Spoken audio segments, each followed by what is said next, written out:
talk about how can you enable dark mode on your app. We're going to figure out the solution on how you can do that on your app. So you just follow this ways, then it's going to work with you. All you have to do in verse, you just go down here, you click here on money down here, you just click on it. So then it's going to take you to your profile. It's going to show for you like this here. Then you click here on your name, you just click on it.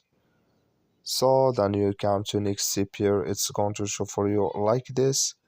Then all you have to do next, you just click on this sign here. So then here automatically here it's going to change with you here to dark mode on your Whoosh app. So that's all you have to do. That's all. Thank you for watching. Don't forget to support us by liking and subscribe.